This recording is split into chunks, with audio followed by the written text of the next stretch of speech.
एक गांव में मदन नाम का एक व्यक्ति रहता था। वह खेती करता था।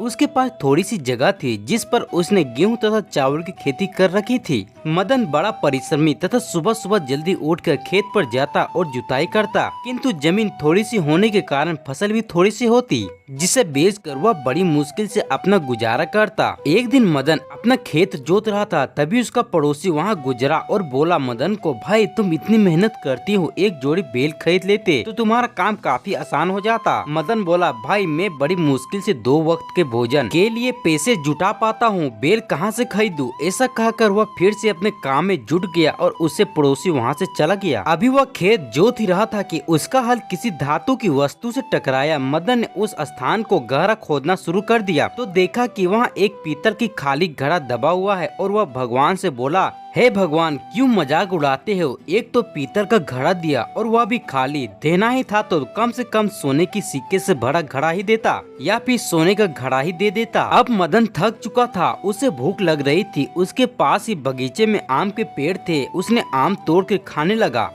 आम काफी स्वादिष्ट थे। उसने पेट भर कर आम खाए। थोड़े से आम अपनी पत्नी के लिए पीतल के घड़े में घर ले जाने के लिए रख लिए। उस पेड़ के नीचे बैठकर आराम करने लगा। थकान होने के कारण जल्दी ही उसे नींद आ गई। कुछ देर बाद जब वह जगा तो देखा कि वह घड़ा जिसमें उसने थोड़े से आम रखे थे वह पूरा आमों से भर गया। मदन को बड़ा आश्चर्य हुआ। उसने सारे आम घड़े से बाहर निकालकर फिर 2-4 आम उस घड़े में डालकर यह देखा तो यह घड़ा में फिर से आम भर गया। अब मदन समझ गया कि यह कोई जादुई घड़ा है। उसने भगवान को धन्यवाद दिया और घड़ा उठाकर घर की ओर चल दिया। घर जाकर पत्नी को आवाज दी तो पत्नी बोली, इतनी देर से आए हो, घर में खाने के कुछ भी नहीं है, आज तो भूखा ही सोना पड़ेगा। मदन ने पूछा कि क्या घर में कुछ भी खाने को नहीं है? तो उसकी पत्नी बोली, सिर्फ एक आलू पड़ा है।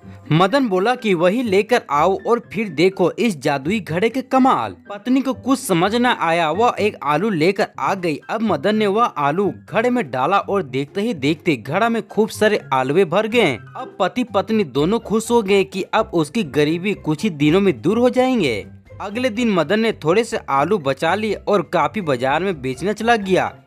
अपने गांव के ही सब्जी वाले को उसे आलू बेच दिया और उसे अच्छा खासा धन मिल गया। मदन इतने दिनों के बाद इतने सारे पैसे देखकर बड़ा प्रसन्न हुआ। उसने सोचा, बहुत दिनों से गरीबी के कारण अपनी पत्नी के लिए एक साड़ी नहीं खरीदा, क्यों ना एक साड़ी खरीद लूं। ऐसा सोचकर वह साड़ियों की दुकान पहुंचा और एक साड़ी खरीद ली। घर लाकर पत्नी को दे दी तो पत्नी ने उस साड़ी को उस घड़ी में रख दिया तो देखते ही देखते खूब सारी साड़ियां निकल आई। अब उसने एक अपने लिए रख ली और बाकी मदन को बेचने के लिए कहा। मदन उस दुकान पर जाकर बाकी साड़ियां बेच आया। दुकानदार को भी आश्चर्य हुआ कि मदन कल ही एक साड़ी खरीदी और आज 98 साड़ियां बेच दी। आखिर माजरा क्या है, देखनी चाहिए। वह फल विक्रेता जिसको मदन ने आलू बेचे थे और वह साड़ी वाले दोनों ने चुपके से उसके घर में बाहर पहुंचे तथा मदन और उसकी पत्नी की सारी बातें सुन ली। अब उन्हें समझ आ गया कि क्या माजरा है। अब दोनों ने जाकर मुखिया जी से सारी बात बता दी। मुखिया जी ने आदेश दिया कि मदन को उसके घड़े के साथ यहाँ लाया जाए।